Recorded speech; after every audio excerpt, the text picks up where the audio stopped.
Bien, entonces continuando con lo anterior, dentro del estudio de mercado hay distintos segmentos que usted debe analizar. La cantidad de tiempo y recursos que destine a cada uno de ellos va a depender de las características, ya sea del sector industrial, sea de la cantidad de competidores que tenga y sea de las características del bien en particular. Pero lo que sí es claro es que debe analizar estos 5 estratos: el mercado de o a los proveedores, competidores, distribuidores, consumidores y el sector exterior. Si usted, por ejemplo, pretende trabajar en el sector agrícola y dedicarse exclusivamente a lo que es la exportación de una fruta, por ejemplo, manzana, uva, damasco, qué sé yo, sandía, ciertamente va a analizar estos mercados, los 4 primeros, digo, pero al que más le va a dedicar tiempo y esfuerzo es muy probable que sea el sector externo, pues tendrá que determinar hacia dónde le conviene exportar: Estados Unidos, Perú, Argentina, China, no tengo idea. Entonces ahí tiene que analizar y destinar tiempo y recursos al estudio de estos 5 mercados, perdón. ¿Por qué el mercado de proveedores? Recuerden, ¿qué es lo que entienden ustedes por proveedor?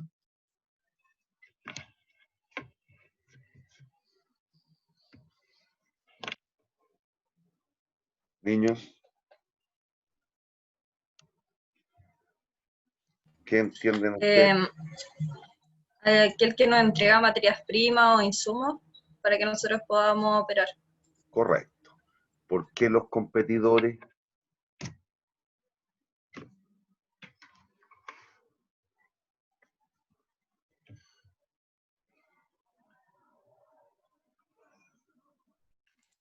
Para ver cuál es la mejor opción.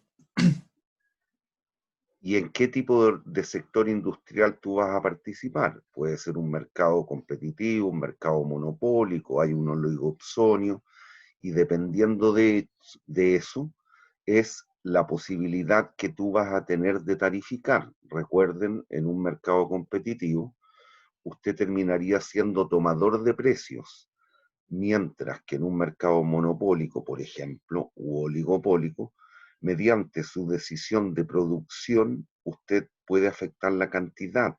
Y como sabe, existe una relación inversa entre la cantidad y el precio a través de una cierta curva de demanda que usted enfrentará.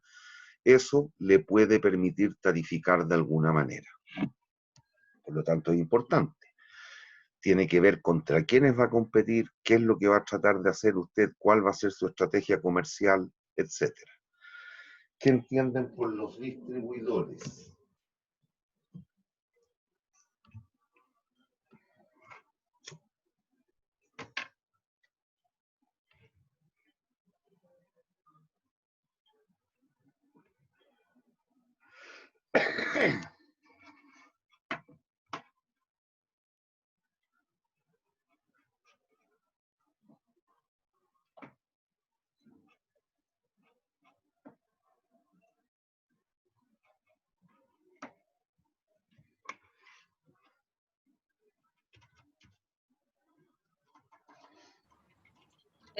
Yo creo que son como no los clientes finales, sino los que van a entregar el producto a finalmente el consumidor.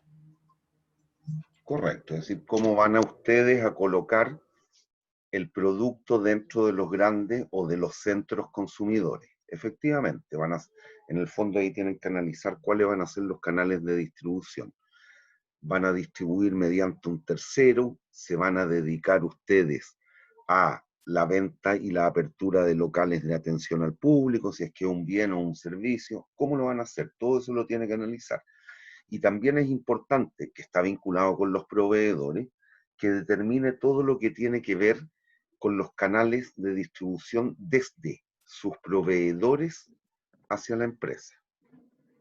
En el fondo, se tiene que preocupar de la logística, tanto desde la empresa hacia su cliente como desde sus proveedores hacia ustedes. Obviamente eso, y claramente muchas veces está asociado a los costos de transporte, y estos en algún caso pueden ser sustanciales, entonces hay que tenerlo claro también. ¿Por qué tiene que analizar los consumidores?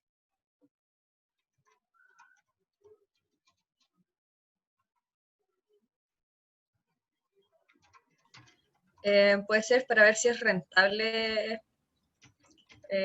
como meterse en ese mercado, producir ese producto. Correcto. Es lo más importante. Recuerden que lo que ustedes tienen que ser capaces aquí es de llegar a estimar una cierta demanda insatisfecha, que es de la que ustedes podrían hacerse cargo con la producción de este bien o servicio. Por lo tanto, tiene que tener claramente delimitadas las características de quienes van a ser sus finales o potenciales usuarios, ya sea del bien o del servicio. Bueno, ¿y por qué el sector externo?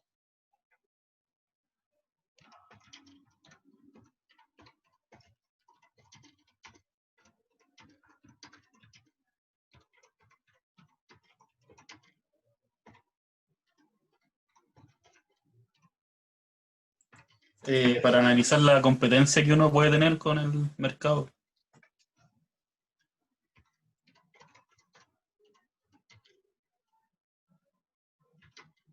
Correcto.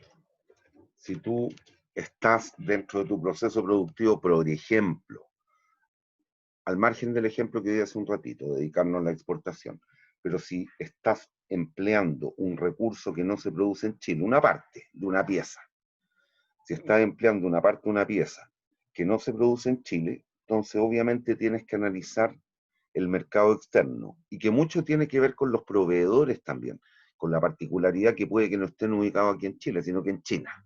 Vaya a mandar a maquilar una parte de la cosa que tú estás produciendo, te la van a hacer los chinos.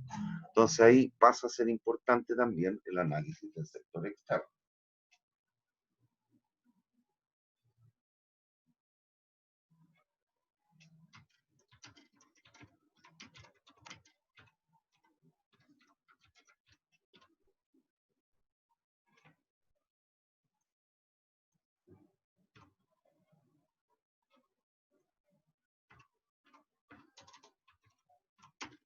Denme un segundo, por favor.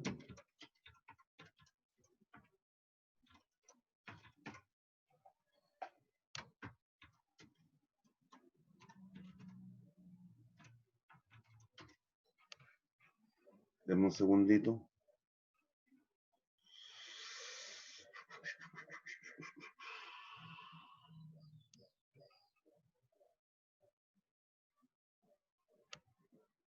Que me están preguntando una cuestión desde la universidad.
Ya, perdón. Bueno, y para esto, nunca olviden que el objetivo último es tratar de estimar la demanda que mediante el proyecto seríamos capaces de satisfacer. Y para esto muchas veces nos vamos a apoyar en todo el análisis histórico. En otras palabras, lo que tenemos que hacer es determinar el comportamiento pasado o histórico, determinar qué es lo que está ocurriendo hoy día en el sector industrial, pero ciertamente lo más relevante para el proyecto dado que es desde hoy día hacia el futuro, es determinar y tratar de prever cuál va a ser el comportamiento en el futuro del mercado, cuando ingrese este nuevo proyecto a dicho mercado. Hay dudas, y si bien, y no hay que desconocer que la historia es importante, también lo es el presente. Lo más relevante en términos temporales para cualquier proyecto de inversión es determinar o tratar de prever o anteponerse al acontecer futuro del mercado.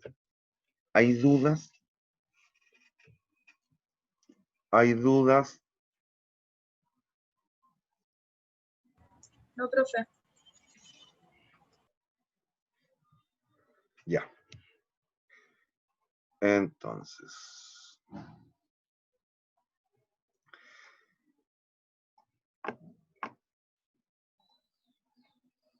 el objetivo último, por tanto, del estudio de mercado es recolectar toda la información que sea pertinente a fin de poder construir el perfil del proyecto.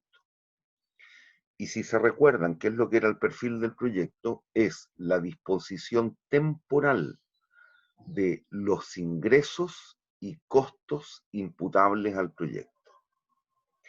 De esta manera, si logramos aquello, pronosticar la demanda, conocemos la forma de tarificar, podemos determinar la corriente de ingresos. Conocida la corriente de ingresos y las ventas en términos de cantidad, si hemos o tenemos planificada la producción, suponiendo que no somos meros intermediarios, podemos obviamente programar y planificar todo lo que tiene que ver con los requerimientos de materiales o materias primas o insumos, como lo quiera ver. Y también debiéramos, para dar curso, para poder satisfacer la demanda que eventualmente enfrentaremos, podemos darnos cuenta y lograr diseñar todo lo que tenga que ver con la planta, y suponiendo que es un proyecto que nos vamos a dedicar a alguna actividad fabril o manufacturera. Y con eso podemos determinar toda la corriente de inversión. Conocido la inversión, los costos temporales o costos de operación y los ingresos operacionales, dado que ya estamos participando en el mercado, vamos a poder construir el perfil. Al construir el perfil, vamos a ser capaces de aplicar alguna metodología tradicional de evaluación de proyectos. ¿Hay dudas hasta allí?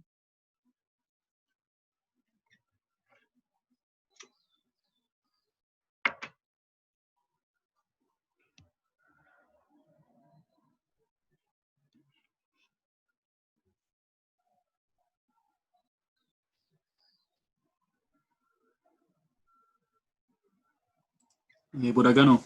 Bueno, bien, y tal cual decíamos recién, hay 3 hitos temporales que son necesarios de estudiar. Después voy a decir algo de eso, que tiene que ver con todo el análisis histórico, la situación actual, que es lo que está ocurriendo en el presente, pero obviamente lo más relevante es el análisis proyectivo o prospectivo, que tiene que ver con el comportamiento de las variables relevantes en el futuro. Aquí hay que tener cuidado producto de todo lo que ocurrió en Chile, por ejemplo, tanto con el estallido social como la pandemia. Dado lo que ha ocurrido en nuestra sociedad, es muy probable que algunas variables, algunos atributos, algunos mercados o el comportamiento respecto de algunos bienes y servicios no sea producto de lo actual o de lo pasado. Puede haber un cambio estructural. Cuando hay un cambio estructural, obviamente el análisis de lo que ocurrió en el pasado puede no ser tan importante. Y ahí nos vamos a encontrar en un problema, porque en la medida que pase eso, ciertamente cumplir con el ACAP ITC que tenemos puesto aquí es bastante más complejo. ¿Y por qué? Porque en general, nunca olviden que el ser humano actúa por analogía histórica. ¿Qué significa esto? Lo que saben quizás desde fundamentos de economía, que tenía que ver con la condición de ceteris paribus. Es decir, cuando usted somete a los sujetos, individuos o agentes económicos a un estímulo, y estos responden de alguna manera y les va medianamente bien, esto es como en la vida también lo hacemos así. Vamos enfrentados nuevamente a ese mismo estímulo, trataríamos de responder más o menos de la misma manera. Así opera el ser humano, en general, en particular aquí en el mundo económico, que es lo que estamos viendo nosotros. ¿Entienden lo que estoy diciendo, no? Sí, profe. Ya. Entonces, por eso que es importante el análisis histórico y lo actual. Ahora, usted tiene que tener clara conciencia, y que eso ya me lo dijeron, creo, en alguna de las clases anteriores. Ciertamente, ¿cuándo hemos de cambiar el comportamiento? Cuando nos enfrentemos a estímulos cambiantes. Ese es otro tema, y eso tiene que ver con un concepto que conocen desde fundamentos de economía también, y que lo voy a preguntar, o ya me lo dijeron el otro día, pero lo vuelvo a preguntar. En la estructura de costos de una empresa están los costos fijos y los variables. ¿Cuáles son los pertinentes para la toma de decisiones? Los costos variables. Listo. ¿Y por qué? Porque son los cambiantes. Los costos fijos son. Eso significa, según lo que yo estoy tratando de explicarle ahora, un estímulo que no cambia. Por lo tanto, no es pertinente para la toma de decisiones. ¿Cuáles son los costos relevantes en un proceso decisional? Aquellos cambiantes, los variables que habíamos definido en su minuto en economía y que en un rato más les voy a cambiar la nomenclatura. ¿Hay dudas?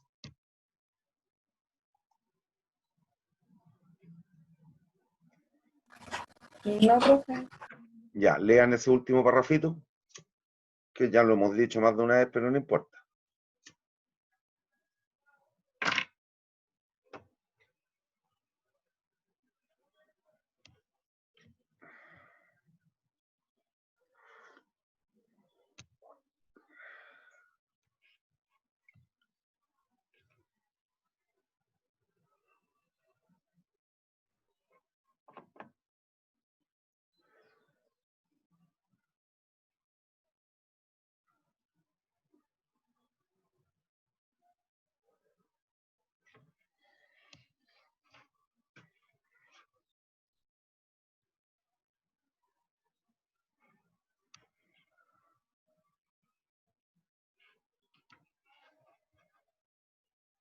Niños, ¿hay dudas?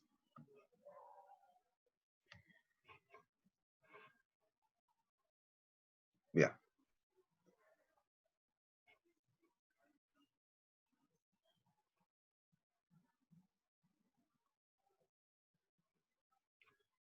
Bien. Y aquí una vez más viene a refrendarse o reforzarse lo que dijimos en su minuto. Si se acuerdan, cuando partimos con estas clases un tanto más teóricas, dijimos que siempre se compara un proyecto contra otro o contra algo. ¿Se acuerdan? Niños. Sí, profe. Bien, entonces no hay que olvidar esto. Lo que debemos analizar es en términos del acontecer futuro, sobre todo esto queda muy claro cuando se trata de una empresa en marcha. ¿Qué es lo que va a ocurrir con la situación futura sin el proyecto? ¿Cómo sería el comportamiento? Una empresa que vende maní. Si no hace nada, ¿cómo ella igual tiene que estimar cuál va a ser la demanda de maní para el futuro? ¡Pum! Y va a analizar la situación sin proyecto. Y después con alguna mejora, una nueva máquina tostadora, no sé, una nueva máquina ensacadora, le vamos a poner un envase distinto y que sea amigable con el medio ambiente, ¡pum! Y vamos a tratar de leer o determinar cuál va a ser el comportamiento en la situación con proyecto. Entonces, aquí, si se dan cuenta, tenemos que hacer un análisis marginalista o comparativo. Estamos comparando contra algo. Estamos comparando, si usted quiere, un proyecto existente contra un proyecto alternativo. Y eso es un análisis marginalista y De allí que después les voy a explicar que debiéramos trabajar en términos marginales o incrementales, que eso lo sabemos desde economía. Que siempre el individuo, no, al revés, las más de las veces, no siempre, pero las más de las veces, a menos que sean decisiones blanco-negro, vida o muerte, siempre vamos a tomar la decisión pensando en términos marginales. Y eso matemáticamente, ¿qué es lo que, cómo determinamos la marginalidad? Por la derivada. Y la derivada, ¿qué es lo que representa? El cambio. Y el cambio entre qué cuestiones estamos diciendo aquí. Entre la situación sin proyecto y la situación con proyecto. ¿Hay dudas? ¿Hay dudas?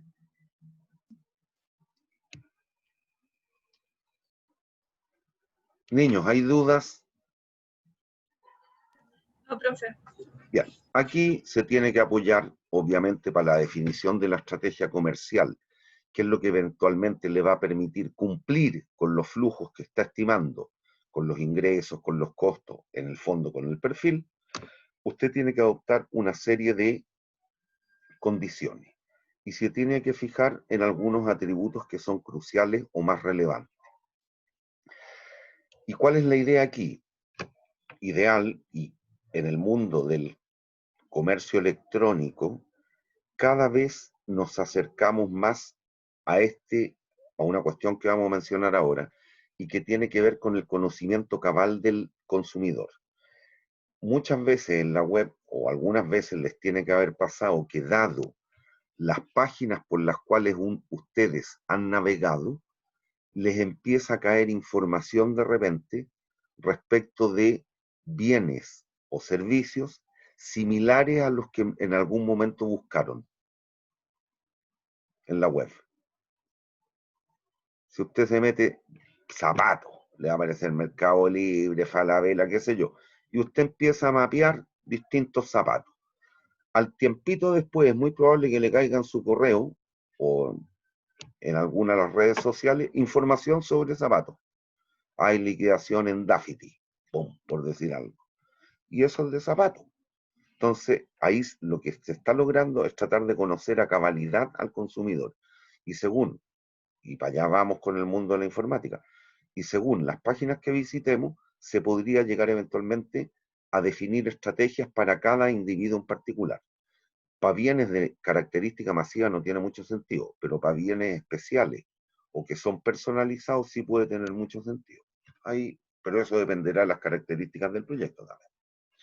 Pero en general, y pensando todavía en el gran comercio que existe en lo presencial, lo que usted tiene que tratar de hacer entonces aquí también es identificar claramente a ciertos grupos de individuos que van a dar origen a su mercado objetivo o su mercado meta.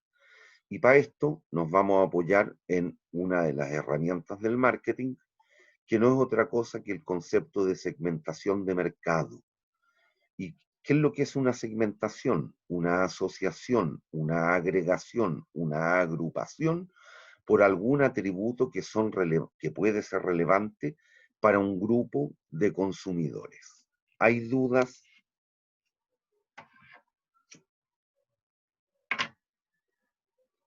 ¿Hay dudas, niños?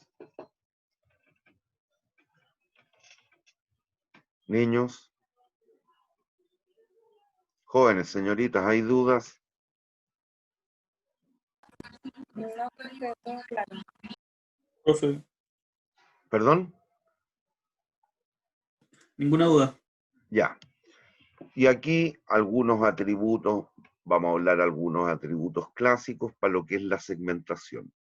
Hay una forma muy general y que tiene que ver entre un consumidor individual y un consumidor institucional. En general, los consumidores institucionales, que pueden ser empresas, toman las decisiones respecto del bien o el servicio que usted está ofreciendo, fijándose en atributos que no necesariamente se condicen con los que toma en cuenta un consumidor individual. El de arriba, el institucional, es bastante más racional. El individual muchas veces es más pasional o toma la decisión por efecto moda, por efecto imitación, por efecto snob por ser distinto al otro, por un prestigio de la marca, etc. Un consumidor institucional seguramente le va a preocupar la disponibilidad del recurso, el tipo de envase en el cual estamos almacenando el bien, el precio, algunos descuentos o posibilidades que existen. Si se acuerdan de Fundamentos de Economía, que era, recuérdese que no tiene por qué ser monopolio, pero el concepto de descuento por volumen. Aquí entra a tallar eso. Por ejemplo, ustedes, en cualquiera de las casas de ustedes, tal como en la mía, yo ocupo detergente para lavar loza, para limpiar una alfombra, para trapear el piso. ¿Y de qué me preocupo? Bueno, del tamaño del envase, digo. Me preocupo del colorido del envase, si es reusable o no reusable. Seguramente me voy a fijar en una serie de atributos que el consumidor institucional no le preocupa, porque a él no le interesa comprar la botellita de cloro para trapear el piso, para los baños, qué sé yo, para la cocina, de 1 litro. Él va a comprar por volumen. El Usach, si se han dado cuenta, las tías, las señoras que andan haciendo en el departamento, ellas también andan con unos tarritos de detergente que se los distribuyen todas las mañanas, el detergente. Pero la compra que hizo el economato de la USACH es fijándose en atributos absolutamente distintos a lo que hacemos cualquiera de nosotros cuando vamos a comprar cloro en el supermercado. ¿Me siguen o no? Niños. Sí, profe. Ya. Atributos clásicos para discriminar o segmentar. Perfil etario. Género. Sin entrar en disquisiciones si género o sexo. Género, hablemos en genérico. Género. Perfil etario me refiero a la edad. Género. Perfil económico o socioeconómico.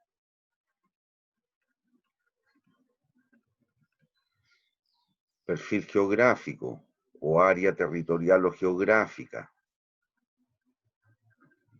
etcétera. Algún atributo que sea relevante para el mercado que estemos analizando. Si se dan cuenta, no es el caso y cada vez menos, pero en general, las zapatillas de andar, ¿cómo se llaman esas? Uy, se me olvidó. No las deportivas, no las zapatillas deportivas. En general, ¿quiénes ocupan zapatillas? Más las zapatillas, ¿los jóvenes o los adultos? Joven. Los jóvenes. Entonces aquí ya hay una cierta segmentación. Si usted se dedica a la fabricación de zapatillas, quizás le interese el segmento de la población que es más joven, hasta 35 años, por decir algo. Y va a descartar a los que somos mayores sobre 60 años. Chao. No le interesa ese mercado porque es muy marginal. Después, por género. Hay artículos que nos gusten o no todavía son concebidos o para varones o para mujeres. Ahí ya también hay una segmentación. Después por perfil socioeconómico. Si el producto o el bien que queremos ofrecer es de alto costo, seguramente nos va a interesar llegarle a la población que tiene un poder económico mayor. Si es un producto de naturaleza masiva, esto quizás no nos preocupe. Y así sucesivamente. Después, en el área territorial o geográfica, también usted puede hacer una separación. Se va a dedicar a producir pan. Como el pan, por ejemplo, tiene la característica de ser fungible, seguramente le va a interesar la región metropolitana. Y dentro de la región metropolitana, usted va a seguir segmentando, bueno, entre Maipú, San Bernardo y Huechuraba, ¿dónde se va a ubicar? Y así sucesivamente. Y va segmentando, va separando los grupos según algún atributo que los haga afines. ¿Hay dudas?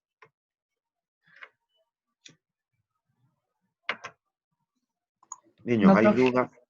No. Ya. Finalmente, y aquí pensando en lo clásico del marketing, en términos de la definición de una cierta estrategia comercial, se va a sustentar en el conocimiento cabal de estos 4 atributos. Le pueden agregar varios más, en particular 3 más.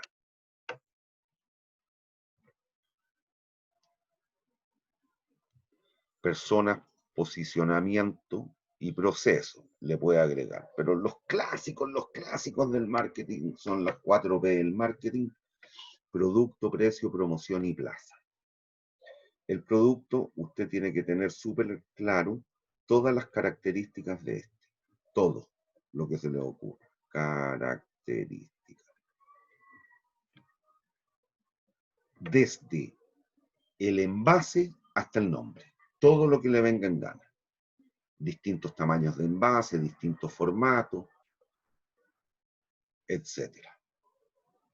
El precio, ¿cómo va a tarificar? Esto en cierta medida le va a quedar limitado por el tipo de organización de mercado. Cuando se analizaron los competidores, usted va a detectar a la larga allí si va a participar de un mercado competitivo o un mercado que tiene unas ciertas características monopólicas. Y eso le va a permitir tarificar de distinta manera. La promoción, ¿cómo vamos a dar a conocer nuestro bien o nuestro servicio? Y aquí es interesante que distinga eventualmente entre lo que es la promoción propiamente tal y lo que es la publicidad. La publicidad tiene un carácter más permanente, cosa de que siempre el consumidor esté recordando. La promoción son hitos o eventos más esporádicos en los cuales se persigue lo mismo, que la gente conozca o que la gente no olvide y por lo tanto mantenga en el imaginario colectivo. Y la plaza, ¿dónde usted se va a ubicar? ¿Cómo va a llegarle a los consumidores?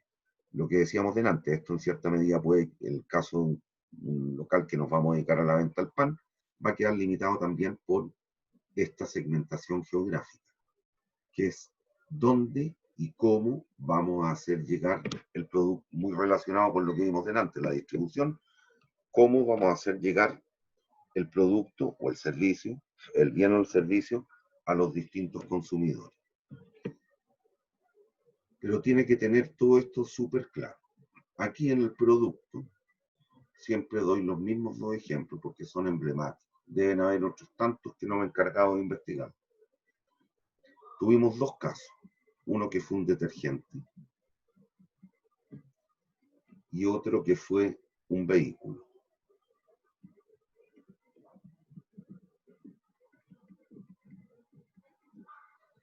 Hace mucho tiempo atrás, vino a Chile una empresa argentina a competir con, en ese minuto creo que se llamaba Lever Chile, Unilever actual, que es la gran proveedora y productora de detergentes. Vino a competir con un detergente. A ese detergente, el nombre que tenía era este, Zorro.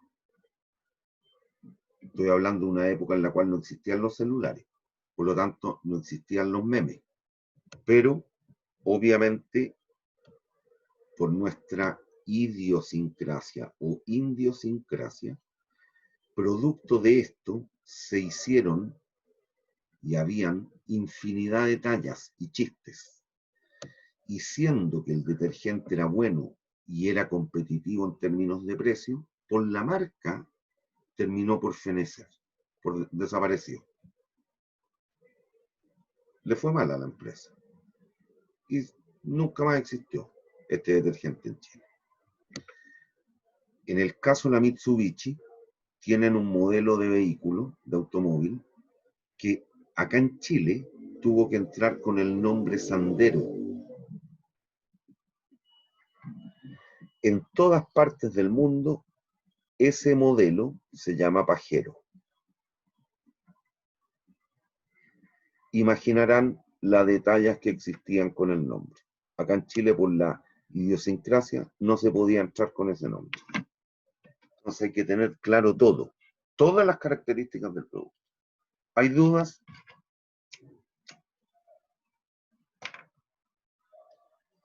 Niños. Bien. No, profe.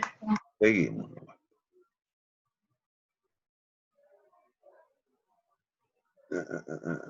Borrar todos los dibujos. Ya. Écheme una leidita hasta antes del mono. El mono lo explico al tiro.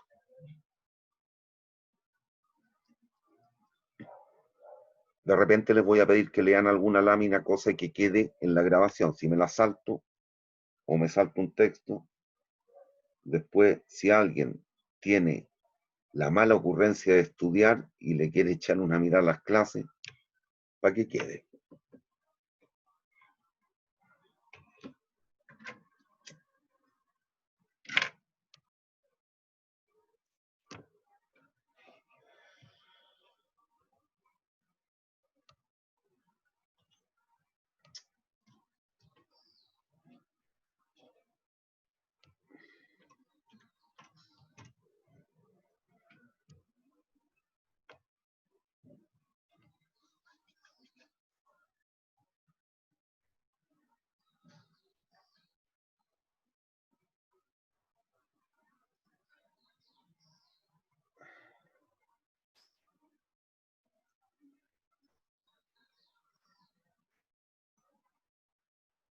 ¿Leyeron ya, niños?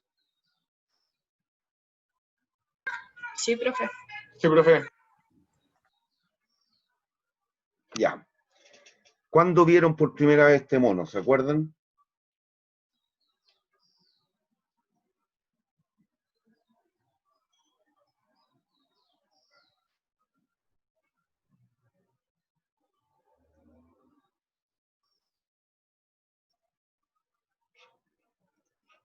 Niños, ¿se acuerdan cuándo vieron por primera vez este mono?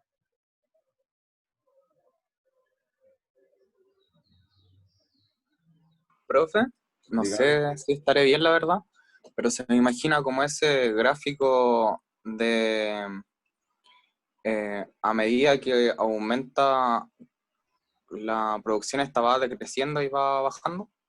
Sí. Ciertamente estás en lo correcto. Este monito lo vieron por primera vez en Fundamentos de Economía, en particular en el caso de la función de producción en el corto plazo económico. ¿Se acuerdan que era algo así?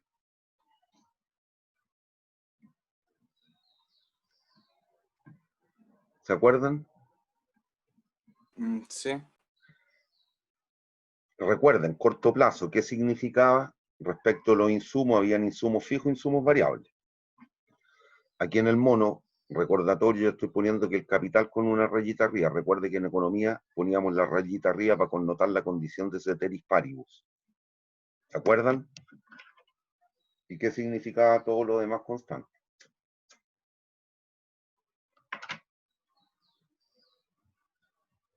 Ya. Efectivamente, ¿qué es lo que ocurre? El marketing se apoya en este monito y que se conoce con el nombre de ciclo de vida del producto. Aquí estamos previendo, pronosticando, si usted quiere, las ventas en el tiempo. Siempre hay una etapa de introducción. En esta etapa de introducción puede ocurrir un fenómeno como el que tengo escrito en el mono, o, como les decía hace un ratito, con el caso del zorro, que fue algo así, chao, y desapareció al poquito andar. Tuvo una etapa de introducción, no repuntó nunca, nunca tuvo un gran crecimiento y decayó finalmente. La empresa cerró, chao. Sí, ¿qué hice? Ah, bueno, no importa. Si el producto tiene una buena aceptación por parte de los consumidores, si se dan cuenta, aquí la producción, las ventas, van a crecer a una tasa creciente hasta el cambio de concavidad, recuerde. En esta zona la curva la veo cóncava o convexa. Desde abajo, siempre miren desde abajo.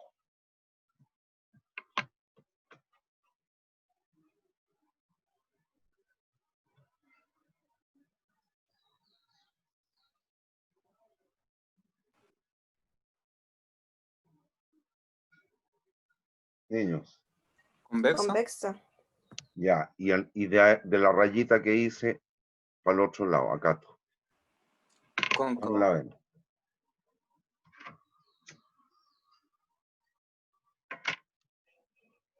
¿Cómo la ven? ¿Cóncava o convexa?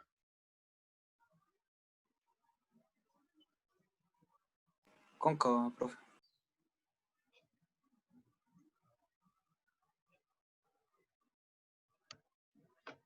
Cóncava. Listo. Entonces, en esta parte, si el producto tiene una buena aceptación, va a tener una fase de crecimiento a tasas crecientes. Posteriormente, llegado un minuto, va a seguir creciendo a una tasa decreciente. Va a alcanzar una etapa de madurez en el cual vamos a estar como en una meseta, en estado de régimen, en estado estacionario, y posteriormente, y si no innovamos, no hacemos cambios, no hacemos algún tipo de actividad que nos permita, entre comillas, mejorar el producto, vamos a tener una fase de declinación. ¿Cuál? Las ventas en el tiempo van a empezar a caer. ¿Hay dudas? O porque nos copiaron y no innovamos nosotros, o porque lisa y llanamente ya perdió su función. Dejó de ser, entre comillas, un buen producto dadas las intenciones y deseos de los consumidores. ¿Hay dudas? Niños, ¿hay dudas? Jóvenes, señoritas. No, profe.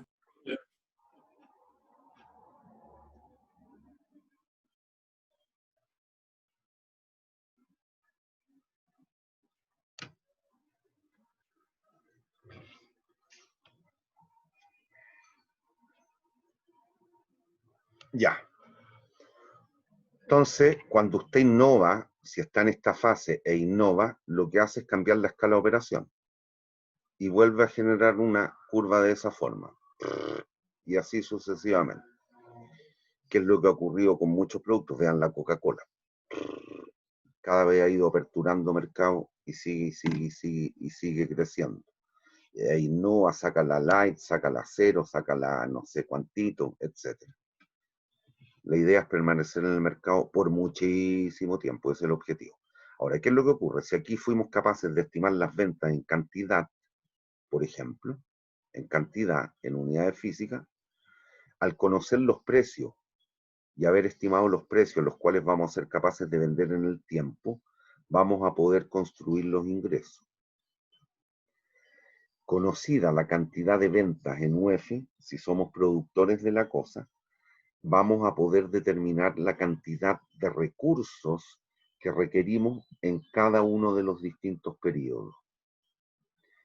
Conocidos los precios a los cuales nos venden nuestros proveedores, vamos a poder construir la corriente de costos. Conocidos los ingresos y los costos, lo que nos permitió finalmente la estrategia comercial es construir el perfil. ¿Qué era la diferencia entre ingresos y costos? No sé si se acuerdan. Y conocido el perfil, vamos finalmente a poder evaluar. ¿Hay dudas?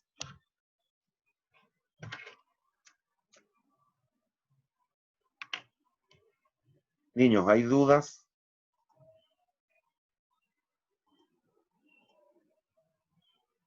¿Hay dudas? Bueno, No, profe. ya. Entonces lean esta laminita.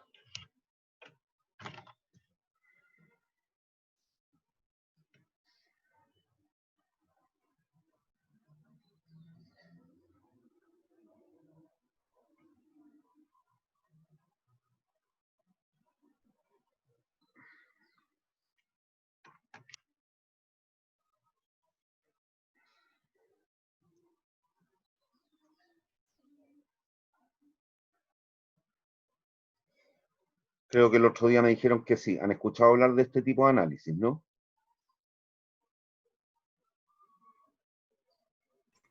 Por lo menos yo no, profe. ¿No? No. ¿Alguien sabe lo que puse aquí? Que tiene que ver con el... Nunca olviden que la economía lo que trata de analizar son los efectos, el comportamiento. de los consumidores o de los individuos. Desde la óptica económica estoy hablando. Otras ciencias lo harán desde otra vertiente. Y lo que trata de buscar son las causas que explican dicho comportamiento. Pero nunca se debe dejar de lado el medio. ¿Y por qué? Porque recuerden que todo esto, cualquier proyecto, nosotros estamos insertos en la sociedad. Y ese es el medio, el contexto o el sector externo. En ese sector externo, lo que usted tiene que analizar son todas las variables y dar el sustrato teórico y argumental de que le pueden afectar, ya sea favorable o desfavorablemente. ¿Y qué es lo que tiene que analizar? El análisis PEST, PESTAL, PESTEL, PESTA, depende cómo lo quiera mencionar, que son el análisis de los factores políticos, económicos, sociales, tecnológico, ecológico o ambiental, como quiera, con E o con A, y legal. Todo esto le va a propiciar y le va a colocar, no lo tomen a mal, restricciones al sector industrial donde ustedes se van a desenvolver con la creación del proyecto.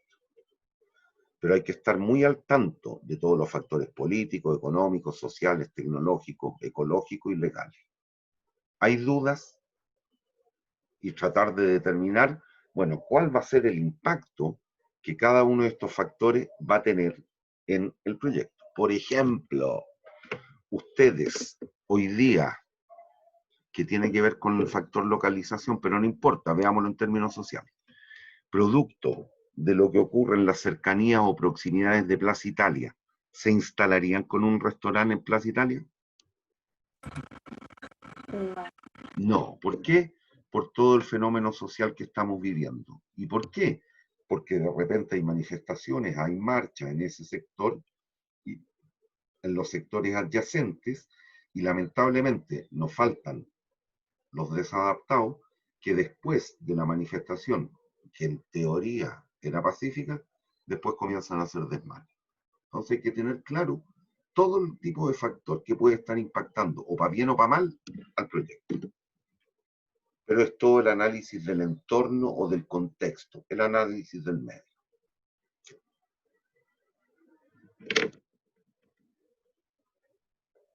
¿Hay dudas?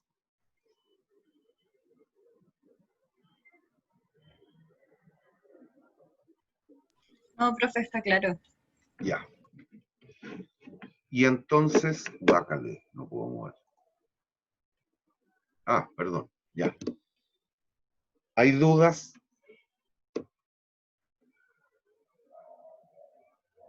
¿Hay dudas? No, profe. Ya, ¿les molesta que hagamos el recreo ahora porque hemos terminado esta parte de la materia, entonces vamos a partir con una cuestión nueva, que hagamos el recreo al tiro y después nos vamos más largo de un poquito más largo de una hora? Porque ahora hicimos casi 50 minutos, es decir, me queda 1 hora 10 de clase. ¿Podemos hacer 1 hora 10 de clase a la vuelta? Sí, profe, no hay problema por mi parte. Listo. Como usted es la única que contesta, le damos, ¿no? Nos vemos en 15.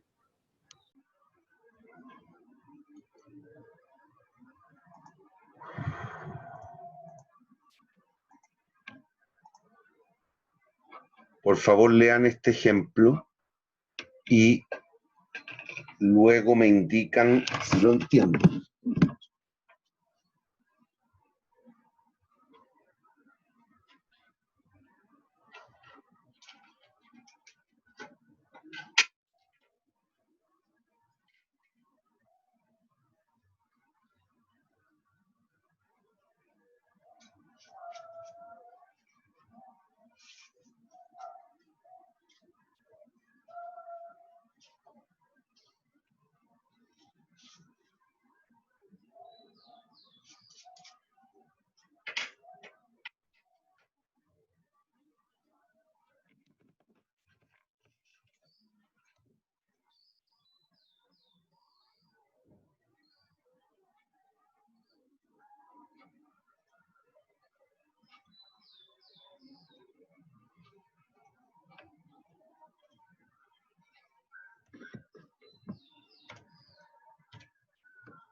Profe, cuando en la diapositiva dice que la cantidad ya ha sido gastada ¿sí? por el estudio de 250 unidades monetarias, ¿eso quién tiene que pagarlo? La empresa, usted, la persona. Ah, ya.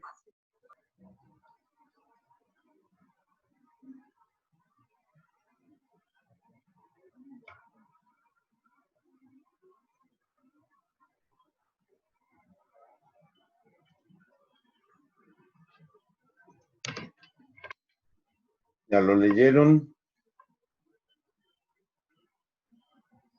Sí, profe. ya lo entienden.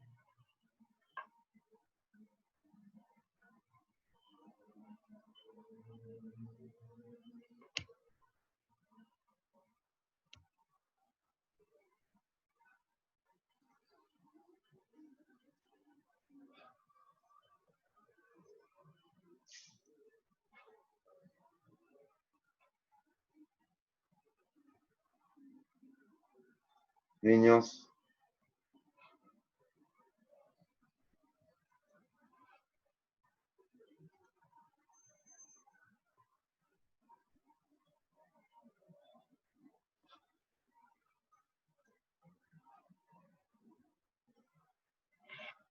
niños,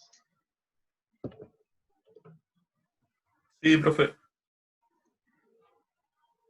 ya, ¿quién me lo explica?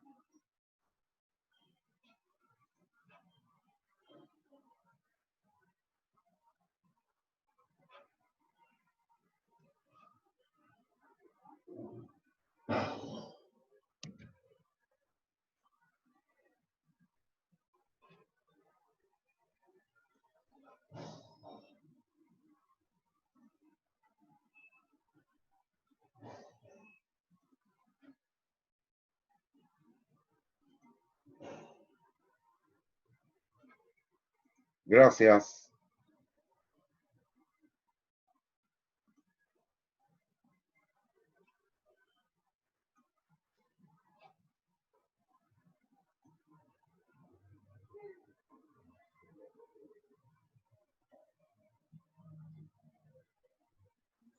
Pero, profe, explicarlo así lo que uno entiende de lo que están preguntando en ese Sí, sentido. pues.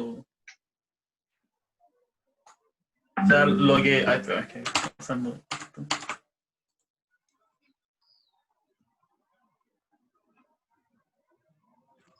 Lo que yo entiendo es que una persona que quiere hacer una inversión y hace con una consultora, va donde una consultora a ver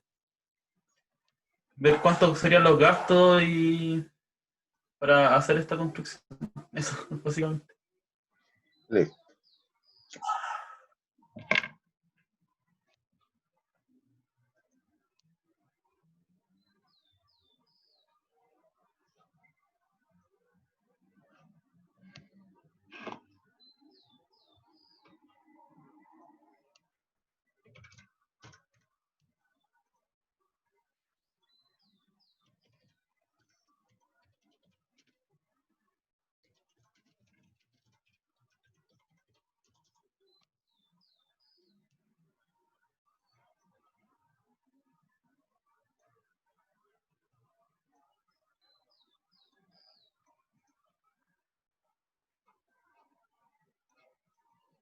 Ya, ¿nada les llama la atención?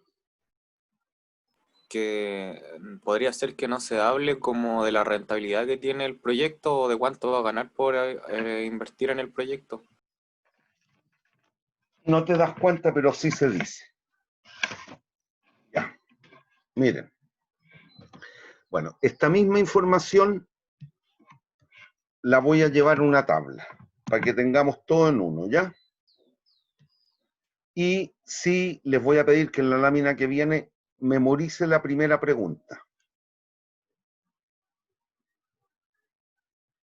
¿Cuál será el ingreso anual mínimo que tentará el individuo a formar la empresa? Métasela bien en la cabeza.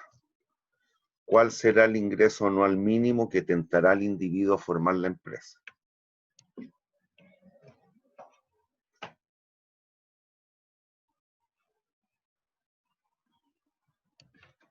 ¿Estamos? Sí, profe. Listo. Aquí tenemos toda la información. Usted trabaja en una empresa cualquiera, tiene un sueldo de 155 pesitos al año, pero quiere independizarse. Y para esto, para este efecto, contrató la asesoría de una empresa, de otra empresa cualquiera, que le cobró 250 pesos por un estudio. Y en dicho estudio le adjuntan toda esta data o información, que usted requeriría 5.400 pesos al año en mano de obra, tiene que pagar una patente de operación anual de 350 pesos, tiene que construir un edificio, para lo cual requiere pagar primero un cierto impuesto de 700 pesos, tiene que invertir en maquinitas, edificios, capital de trabajo, hay un impuesto en esta economía sobre las máquinas y el edificio, y usted dispone de 10.000 pesos de capital propio y puede acceder a un crédito bancario por 1.500 pesos. Nos dicen que la tasa de interés vigente, tanto de captación como de colocación, son 10% al año y que la vida útil del edificio y las máquinas es infinita. Y nos preguntan, valga la redundancia, una primera pregunta, que decía cuál será el ingreso mínimo anual que tentará el individuo a formar la empresa. ¿Hay dudas? Bueno, con este ejemplo, que es muy sencillo, lo que queremos connotar, y que tiene que ver con algo de lo que conversábamos un ratito, siempre y en cualquier decisión podemos cometer errores al concebir cuestiones, ya sean costos o ingresos, que no son imputables a un proyecto. Y es así como aquí lo que vamos a tratar de explicar es toda la concepción de, en particular, y connotándolo como costo, todo lo que tiene que ver con un costo evitable o inevitable, que es un símil a lo que hemos empleado en economía. En particular, recuérdense, en economía hablábamos que la estructura de costos de una empresa se componía de costo fijo y costo variable.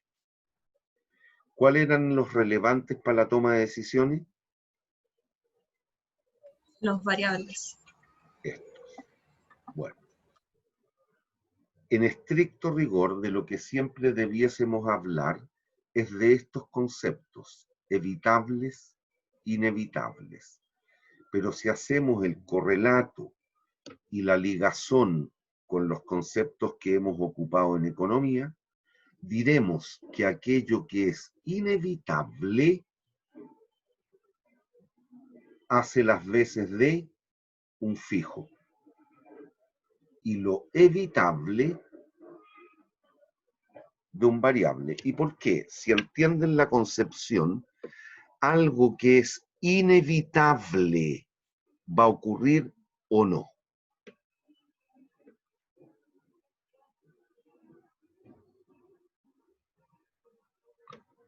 Niños, algo que es inevitable en la vida, ¿ha de ocurrir o no? Sí, ocurre sí o sí. Sí o sí, punto.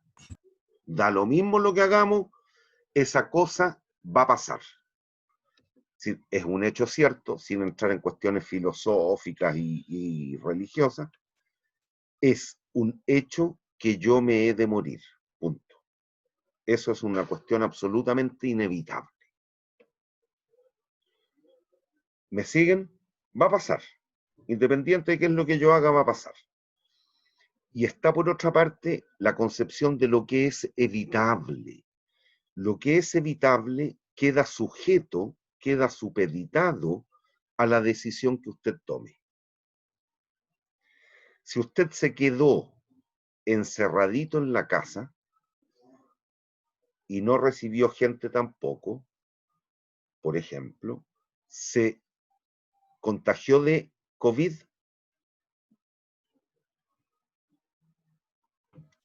No. no. Listo. Pero obviamente si usted salía a la calle sin mantener los protocolos de distancia social, de autocuidado, de no estar en grandes aglomeraciones, etcétera, obviamente, y respetaba todo eso, tampoco se iba a contagiar. Pero el contagiarse o no quedaba supeditado a una serie de acciones. Si yo no me cuidaba, no me ponía el protector bucal, no respetaba la distancia social, iba a partes donde habían aglomeraciones, la probabilidad de contraer COVID era mayor. Por lo tanto, me podía contagiar. Entonces, ahí lo que tenemos que aislar o separar es lo que es evitable de lo que es inevitable. Lo inevitable ocurre sí o sí. Lo evitable podría pasar dependiendo de la decisión que yo tome. ¿Hay dudas? Chala, ahorita que llega este otro. ¿Hay dudas? Niños.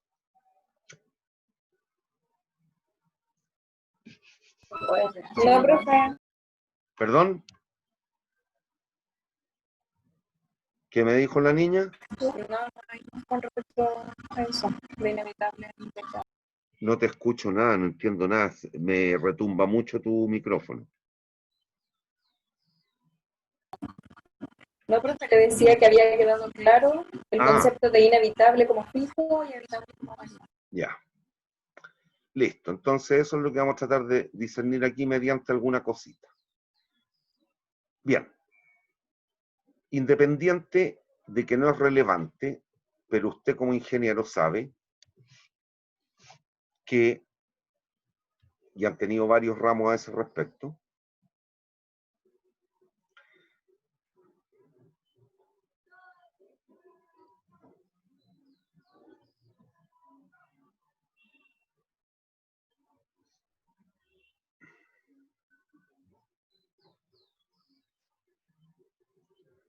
supongamos métodos de optimización.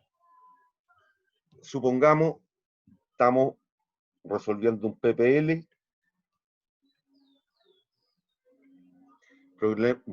un problema de programación lineal. Tenemos una restricción 2, una restricción 1. Y para resolver gráficamente todavía no me preocupo la pendiente de la función objetivo. ¿Cómo se llamaba esto? ¿Se acuerdan?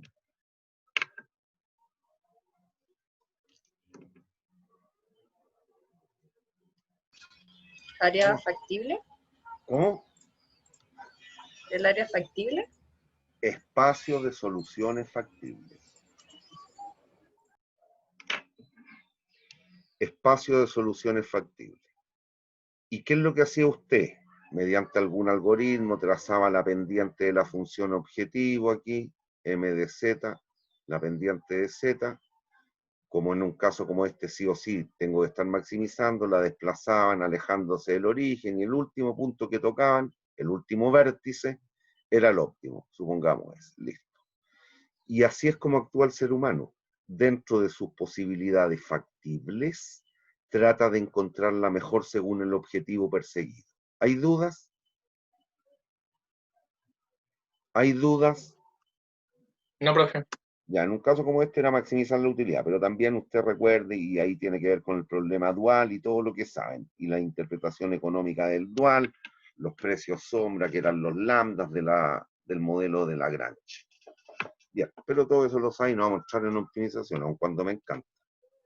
Hago clases de eso también. No aquí, no en la USACH.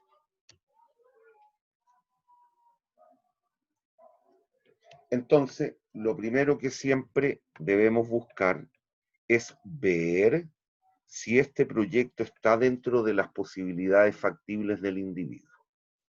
Y para ello, ¿qué le dice el juicio? ¿Qué le dice el criterio? Usted se debiera fijar.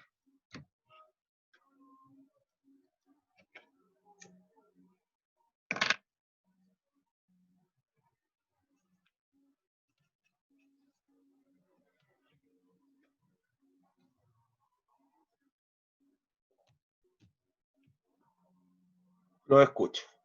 ¿Qué es lo que tienen que buscar aquí?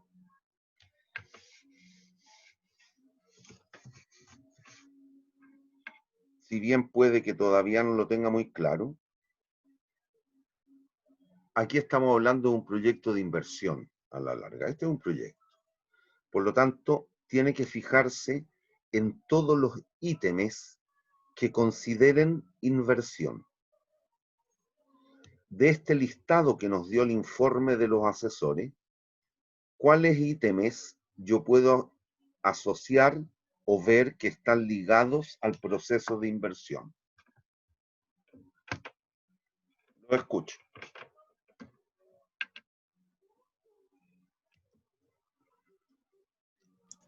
Yo creo que son todos los que están con la unidad de unidad monetaria simplemente, solamente, no unidad monetaria por año.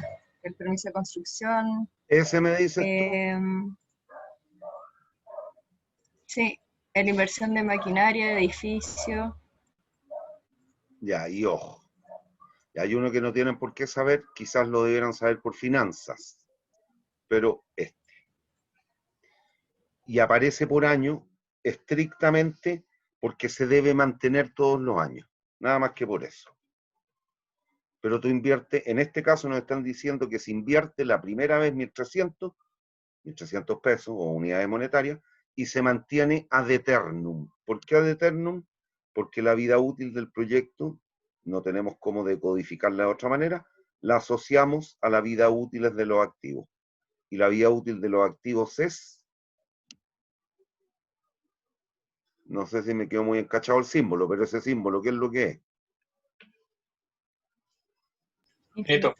Ya, infinito, listo. Bueno, ¿cuánto requiere invertir?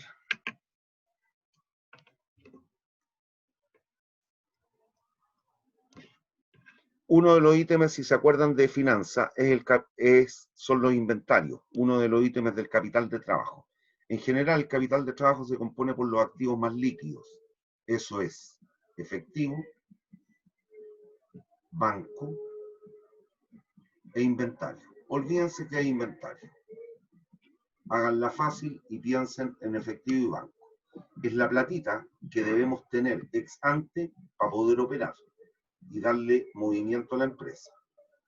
Si no, no vamos a poder pagar un arriendo, no vamos a poder pagar la luz, el agua, el gas, el sueldo de la secretaria, el sueldo del nochero, si tenemos un gasto. Profe, el último minuto se le escucha cortado. Ya, no tengo nada que hacer ahí. ¿Se escuchó cortado o no? Háganla fácil y piensen que efectivo y banco es la plata que se requiere para poder mover y gestionar la empresa.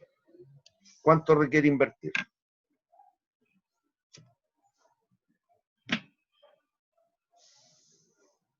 Cabros, no es alta matemática. ¿Cuánto requieren invertir?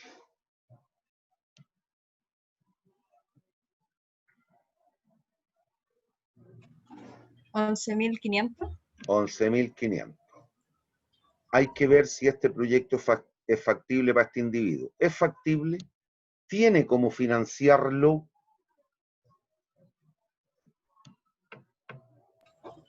Sí, porque ¿Cómo? teníamos capital de 10.000 y un crédito de 1.500, creo. Sí. Listo. Perfectamente factible.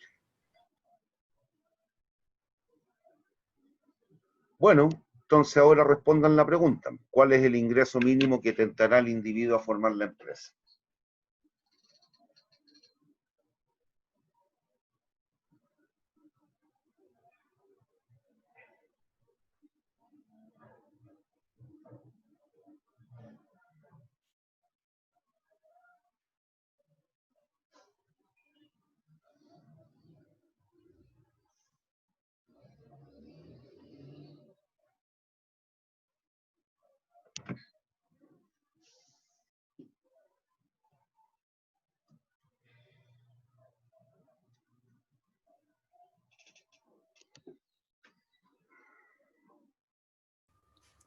Yo creo que el ingreso mínimo tendría que ser que cubra los costos variables ¿Cuáles? o mayor. ¿Cuáles? Todos los costos variables, ¿Cuáles? Dímelo. las Todo lo que no tasas está de marcado. interés, los impuestos. A ver, para. Ya, ¿qué me dijiste? Que el Dale. ingreso mínimo que espera es para cubrir los costos variables y más Ya, pero por ¿cuáles? beneficio. Dime cuáles. O sea, aquí no, La mano de obra, no hagas ficción. Aquí ya tengo datos. Ya, mano de obra. Ujú, ¿Qué más? la patente anual, ¿Qué más? el sueldo, no estoy segura. El impuesto, ¿A dónde está ese? Aquí. abajito. Ya. La tasa de interés. El sueldo alternativo no sé por qué es un ingreso, no un costo, ¿no? El gallo se iba a tener que salir de la pega. Ah, claro. Entonces sí. Ya, Y la pero tasa de interés, ¿a qué ¿o te no? refieres con la tasa de interés? Que la tasa de interés eran la tasa de interés sobre las máquinas, ¿o no? No me acuerdo lo que No, no decía de la tasa de inventé. interés. No inventé. Ah, era el impuesto, sí, verdad. No, entonces no me acuerdo, profe. Ya. Claramente, y aquí hay que ser astuto al leer.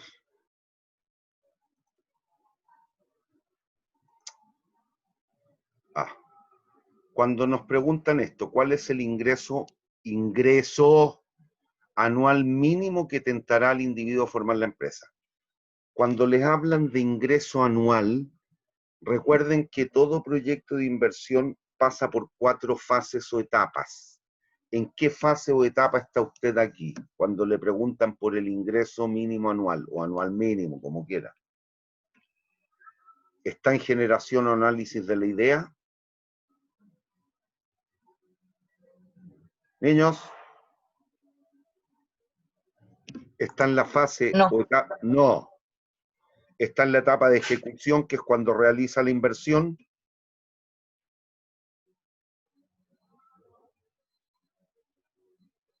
Niños, aprendan a leer. Jóvenes, señoritas, ¿está en la fase de ejecución, es decir, está realizando el proceso de inversión, según la pregunta que me hacen, o ya invirtió? Ya invirtió. Obvio. ¿En qué etapa está? Si ya está generando lucas anualmente, ¿en qué etapa está? Introducción. Operación le llamamos.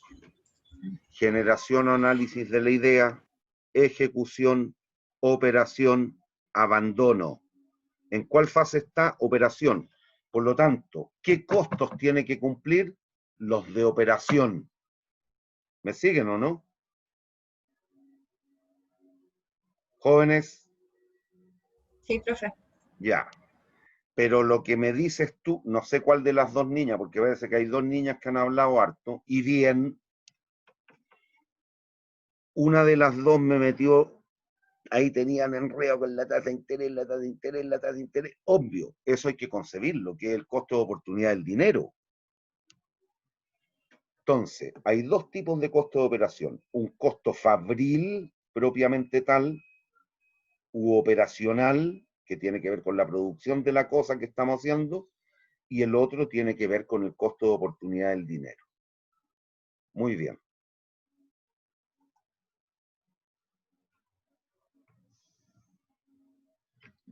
Entonces, lo primero es, aun cuando no es parte de la pregunta que me están haciendo, pero usted como ingeniero debe ser capaz de analizar todo, y eso significa no destinar tiempo y recursos a evaluar un proyecto que es infactible porque el gallo no tiene las lucas. Entonces, lo primero que debiera hacer es verificar que este proyecto ciertamente pertenece a la cartera factible para este individuo. ¿Cuánto requiere de inversión? 11.500 pesitos. ¿Los puede financiar? Sí. ¿Cómo? Mediante las 10 luquitas de capital propio y el 1.500 pesos que se puede conseguir como crédito bancario. ¿Hay dudas? ¿Hay dudas?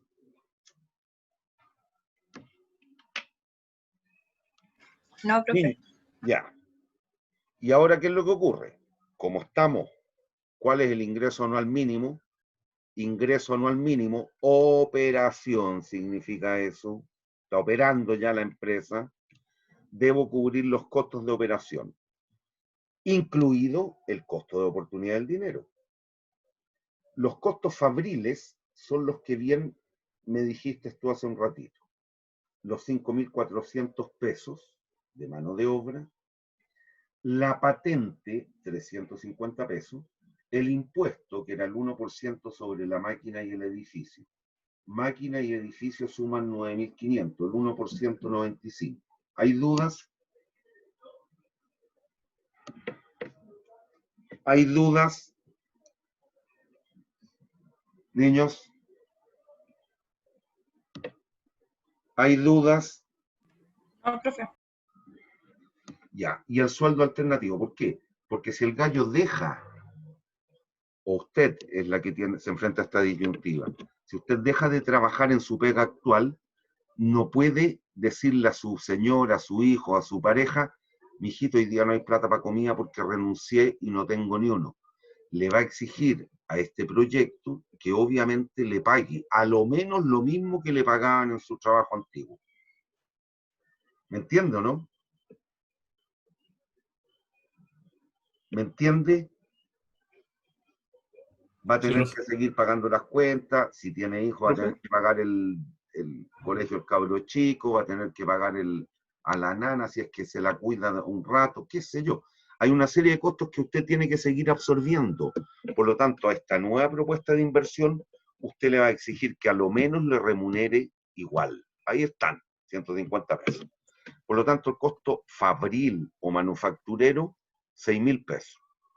Pero además, profe, dígame.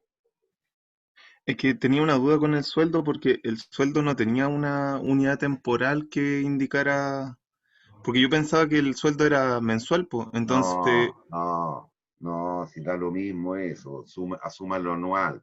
De que estamos trabajando en anual, ya, da lo vale. mismo. Ahora, si queréis, multiplícalo por 2 y te va a dar más grande este número, pero es lo mismo, el pensar es igual. Y aquí tienen que aprender a pensar. Bueno, pero adicionalmente está el costo de oportunidad del dinero. ¿Por qué? Porque si usted saca del banco sus 10 lucas, está renunciando a 1.000 pesos de intereses todos los años.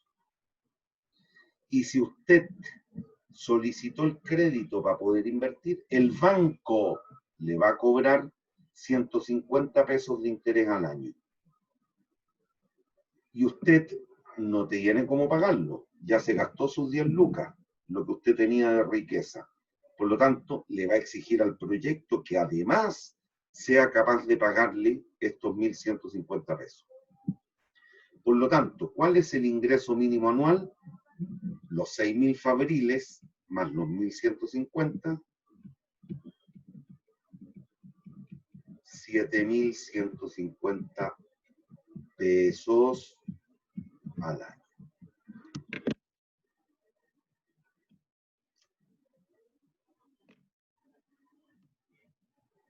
Que es lo que está ahí abajo, no sé si lo ve. ¿Hay dudas? Bueno, ¿esto cómo lo puede manifestar? Si se acuerdan tiempo atrás, definimos un indicador, el valor de los beneficios netos. El valor de los beneficios netos.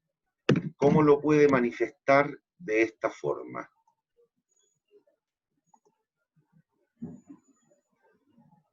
Ahí está.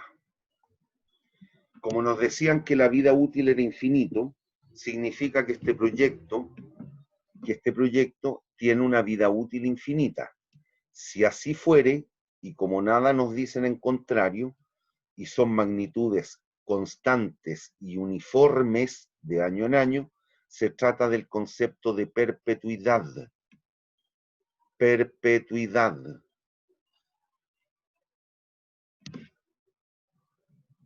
Por lo tanto, si calculamos el valor presente de los beneficios netos o el valor de los beneficios netos que mencionamos en algún minuto, nos queda el desembolso anual operacionalmente 6.000. ¿Cuál era el ingreso mínimo que estamos imputando o requerimos generar? 7.150. Pero esto nos había exigido una inversión de 11.500 pesos. Por lo tanto, si ustedes calculan este indicador tomando en cuenta esta fórmula, que es la de perpetuidad, valor presente de una perpetuidad, nos da 0. Y ahí, recuerden, tal cual hicimos en Ancana Mar Azul, es cuando nos declaramos indiferentes entre hacer o no hacer el proyecto. Si el proyecto, ahora alguien a usted le asegura que le reditúa 7.151 pesos al año, ¿lo toma o no lo toma?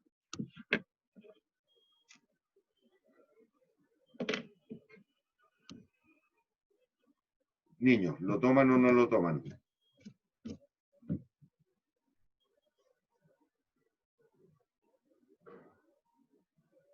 Jóvenes, esto es lo mínimo que usted le exige al proyecto de ingreso. Si alguien le dice el proyecto te va a redituar esto, ¿lo toma o no lo toma? Sí. Sí. Obvio. ¿Y si fuese 49? 7.149. Entonces no. No. Ya. Qué bueno que nadie dijo nada, porque eso es lo que voy a explicar ahora. Qué bueno que nadie dijo nada. Ah, no. Y es lo siguiente. Por ahí alguien, y que ojo, esto lamentablemente hay veces, aquí nos decían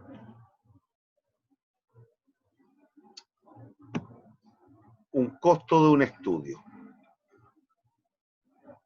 ¿Me siguen? Y en particular aquí nos decían que ya ha sido gastado. Ese es el concepto de costo hundido. Esto, al decirnos aquello, ya es un costo hundido. Ya está, ya fue. Si no me hubieran dicho esto, igual no debe ser concebido.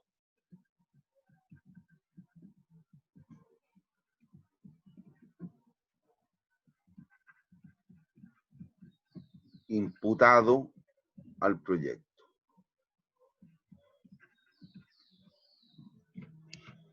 ¿Por qué? Porque independiente, aquí viene el concepto de evitable o inevitable. Independiente de que usted emprenda o no emprenda el proyecto, este costo lo debe o no lo debe absorber. Pagar, eso es lo que estoy diciendo. No, porque ya se hizo. Pero te estoy diciendo, olvídate, no te dijeron esto en el enunciado. Todavía no lo has pagado. Si tú no eres un sinvergüenza, ¿le vas a pagar a la empresa esa plata o no? A los asesores. Sí, pues, o sea, no puedo considerarla ya porque ya está. independiente de que tú hagas Independiente o que no la haya hagas el pagado, o proyecto, la voy a pagar eventualmente, pues por eso no la puedo considerar en mis cálculos. por eso, pero eso ya no es costo, ya, si borro eso, ya no es costo hundido. Pero claramente este es un compromiso que tengo, independiente de cuál sea la decisión respecto del proyecto. ¿Y por qué? Porque este costo del estudio es un costo inevitable. Hagamos o no hagamos el proyecto, este costo lo debemos absorber. Hay veces que gente con una visión más contable que económica trataría de imputarle este costo al proyecto. ¿Qué pasaría en tal evento? Lo siguiente.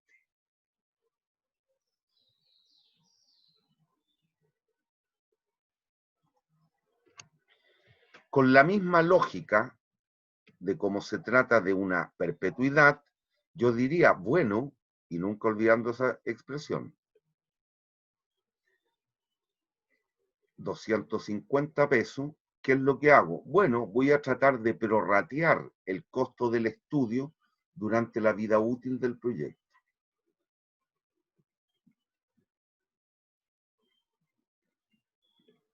Eso significaría un costo anual adicional de 25 pesos por año. ¿Hay dudas?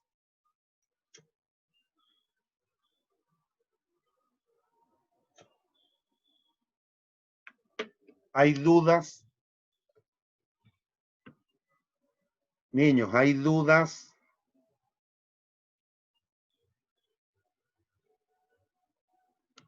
Profe, yo tengo una duda. Dime. Dice que lo prorratearía por la vida útil del proyecto, pero lo tratamos como un proyecto de perpetuidad. Entonces no sería así como un tiempo demasiado alto y sería marginal ese valor. No, no. Sería esto. Punto. 25 pesos al año.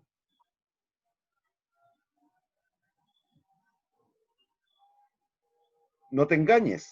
No es marginal. Supón 10 años.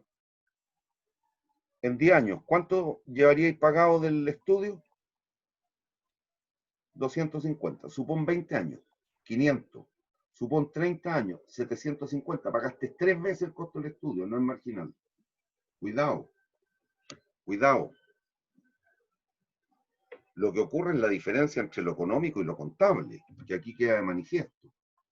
¿Qué significaría en ese caso? Lo siguiente, que en vez de exigirle solo 7.150, un gallo con una visión más contable le exigiría 7.175 pesos.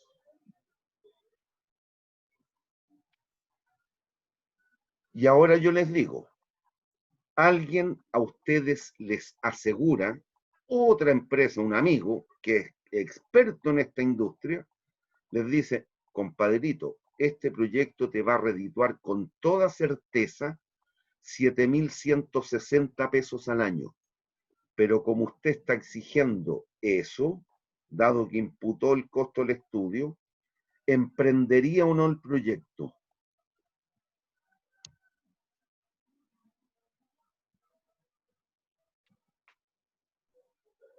En ese caso no. No. ¿Cuánto perdería en términos netos? Al no emprender el proyecto, tuvo que absorber completito el costo del estudio. Y perdió 250 en toda esta ficción que trató de hacer. Pero, si usted ahora mete aquí habría que sumar los 250 en ese caso. Pero olvídense de eso.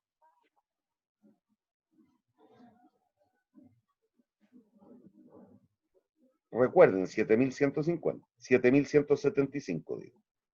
Bueno, si alguien le asegura que esto es 7.160, si calculan el valor presente de los beneficios netos, eso le va a dar 100. Por el hecho de emprender en el proyecto, usted ganaría 100 pesos, menos los 250 que tuvo que pagar a los asesores, ¿Cuánto perdió en neto? Solo 150. ¿Qué prefiere? ¿Perder 150 o los 250 completos?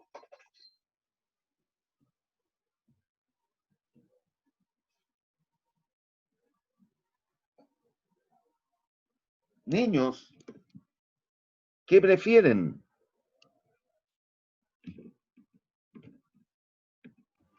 Los 150. Perder eso. Obvio, obvio. Entonces, cuidado, no hay que imputar a un proyecto aquellas cosas, aquellos costos en particular, también los beneficios o ingresos, que no son imputables al proyecto. Cuidado, solo se debe imputar lo que es evitable, no lo inevitable. ¿Hay dudas? ¿Hay dudas? Por mi parte no. No, profe. Ya. Segunda pregunta.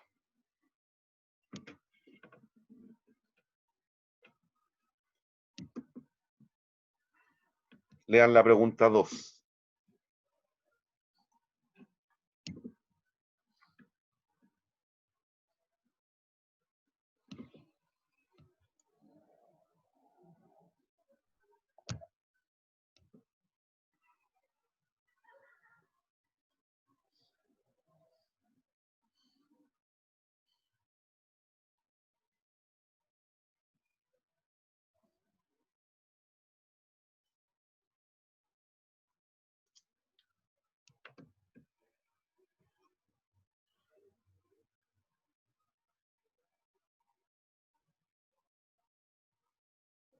¿Ya?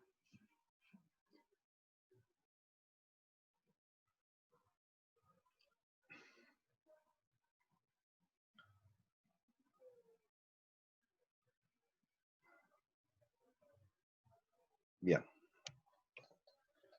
En esta pregunta, cuando nos dicen cuál será el ingreso mínimo anual que permitirá seguir operando, asuma que la máquina puede venderse solo en 5 luquitas. De nuevo, tenemos que solventar dos tipos de costo: el costo de oportunidad del dinero más el costo de operación propiamente tal. Ahí está. El ingreso mínimo anual ahora sería solo de 6.680. ¿Lo entienden?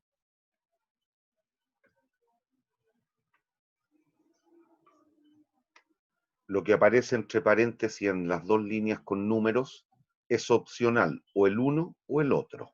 Llevan a la misma respuesta. ¿La entienden?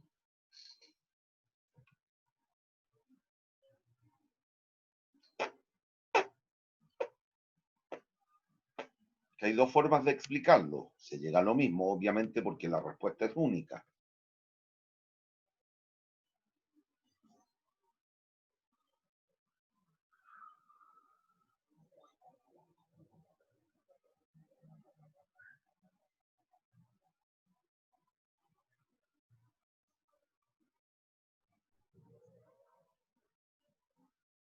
¿Hay dudas?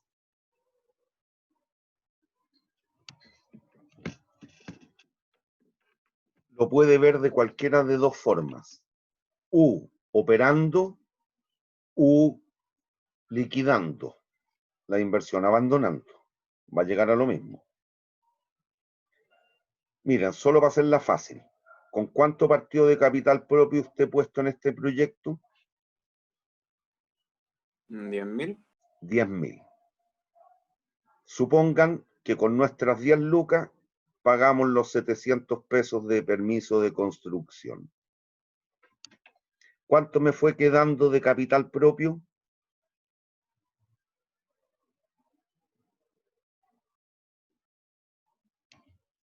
¿Hay dudas?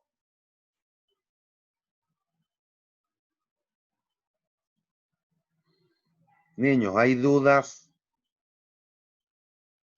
No, profe. Ya. También por simplicidad da lo mismo cómo lo interpretemos, pero véalo de la forma más fácil para que no se enrede. Aprenda a pensar fácil. No lo complejice, que lo mismo nos pasa en la vida. La vida puede ser tremendamente sencilla, pero nos pasamos cada rollo que terminamos complejizándola y se nos hace todo un lulo. Y la toma de decisiones en trampa. Estoy hablando de la vida, no del ramo en particular de esta cagada de ejercicio, no. Suponga que con estas 9 lucas 3, usted compró la máquina, que valía 9 lucas. Por lo tanto, dentro de su patrimonio, en estos 9.300 pesos están metidos 9 lucas, que es la máquina. Pero resulta que si usted hoy día quisiera liquidarla, ¿en cuánto lo puede hacer? En 5.000. 5.000. En 5.000. ¿Cuánto perdió en valor su activo? 4.000. 4.000. ¿Cuánto les va quedando? 4.003. Es bueno 5.000. para los números, ¿ah? ¿Cuánto te va quedando? 5.003. 5.003. Miren, de capital prestado, ¿cuánto le debo al banco? Y que se lo voy a pagar a lo largo de la vida útil del proyecto. ¿Cuánto le estoy debiendo?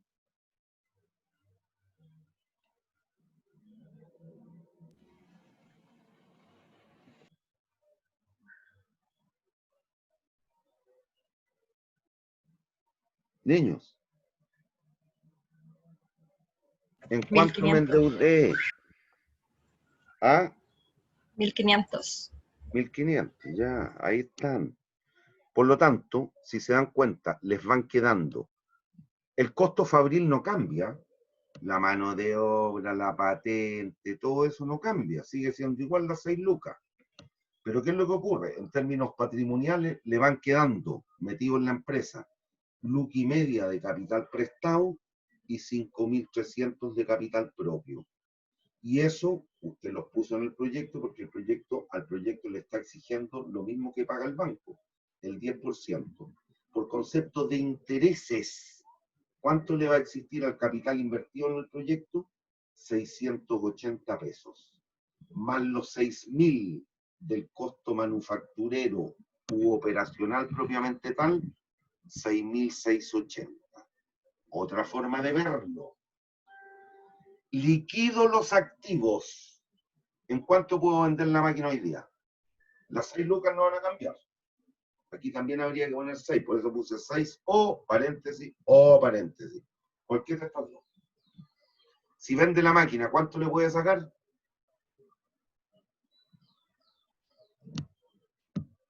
5.000. Puta, lean el enunciado, 5.000. Nada le dicen el contrario. ¿En cuánto puede vender el edificio, dado que no se ha desgastado ni depreciado? 500. Y retira la plata que invirtió en capital de trabajo, en caja y banco. Esa plata sigue estando en caja y en el banco. ¿Cuánto le va quedando? 1.003. ¿Cuánto le queda entonces si liquidara los activos? 6.800 pesos. Y eso en el mercado de capitales, ¿cuánto le redituaría los 6.800 pesos? ¿Cuánto le pagarían de intereses anualmente, dado que tiene un capital de 6.800? El 10%. ¿Cuánto es el 10% de 6.800? 680. Más los 6.000. 6.680. 6.680.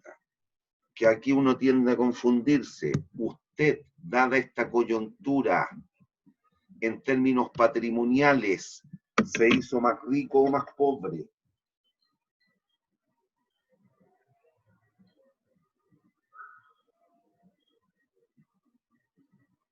Jóvenes, ¿se hizo más rico o más pobre?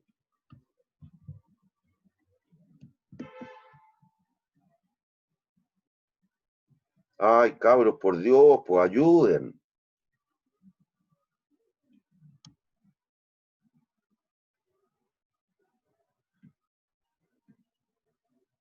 ¿Se hizo más rico o más pobre?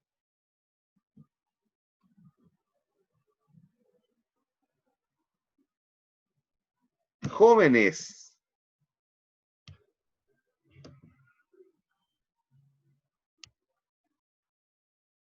Cabros, ustedes tenían una máquina valorada en 9 lucas y hoy día vale solo 5. ¿Son más ricos o más pobres? Más pobre. Pero díganlo por niños, es impresentable que se queden callados, están en 5º año de ingeniería. Son más pobres. Por lo tanto, como usted es más pobre, le debe exigir más o menos al proyecto en términos de ingreso anual. Más. Menos. Ahí está. Típica respuesta del estallido social que no entienden nada de economía. Si usted es más pobre, ¿el costo de oportunidad de su riqueza es mayor o menor? El costo debería ser mayor. ¡Menor! Si yo pongo 2 lucas en el banco al 10, ¿cuánto me van a pagar de intereses? 200. Y si pongo 1 luca nomás porque soy más pobre, ¿cuánto me van a pagar de intereses? A la misma tasa. 100. 100 nomás. Listo. Hay dudas. Hay dudas.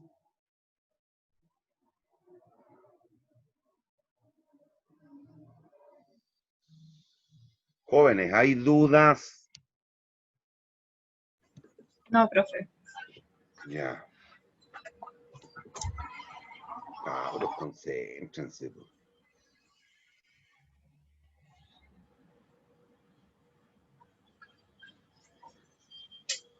Ya, vamos a saltar la pregunta C, vea la solito usted después.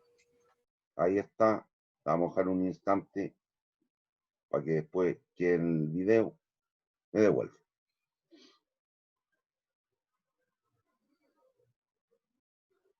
Vamos a hacer solo la 4 porque la 5 es igual.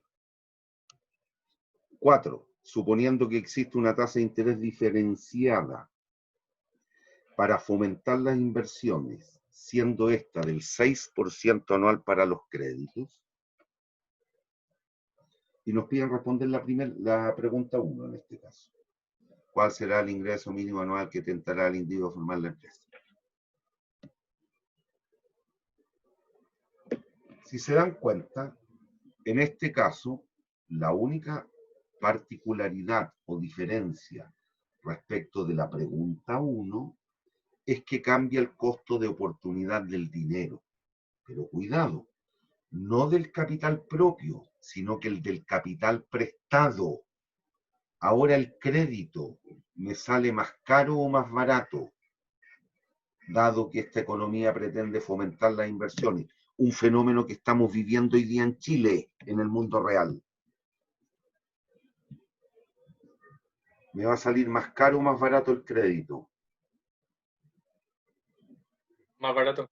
Más barato. Aquí está.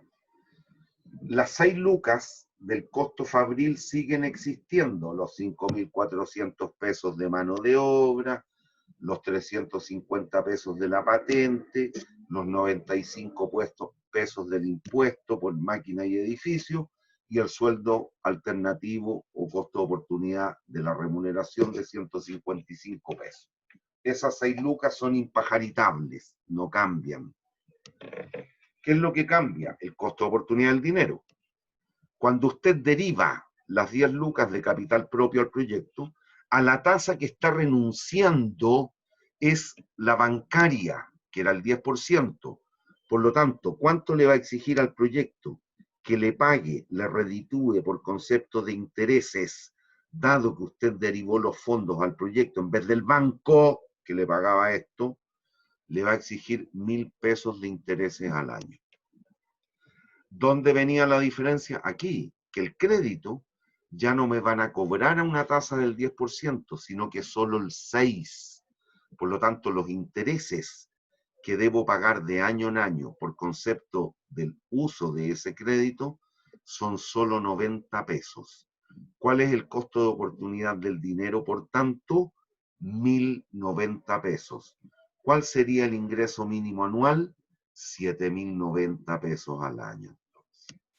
Esto Si se dan cuenta, la diferencia respecto del costo inicial, cuando la tasa era indiferenciada, un mercado de capitales perfecto, nos quedaba que el delta ingreso mínimo anual era igual a la ponderación del crédito, que era la LUC media, por la tasa bancaria final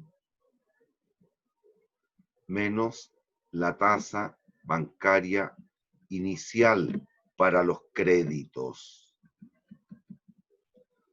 Esto era el 6, esto es el 10, la diferencial es el 4 por los 1.500 pesos menos 60 pesos. El ingreso o el cambio en el ingreso mínimo anual es de menos 60, es decir, lo podemos disminuir en 60. Recuerden, al inicio era 7.150 contra 7.090. El cambio, una baja de 60 pesos. ¿Hay dudas? ¿Hay dudas? No, profe. Bien.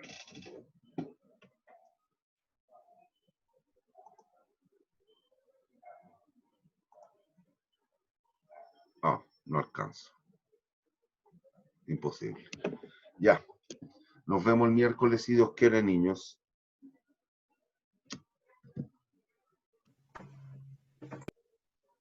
No, profe.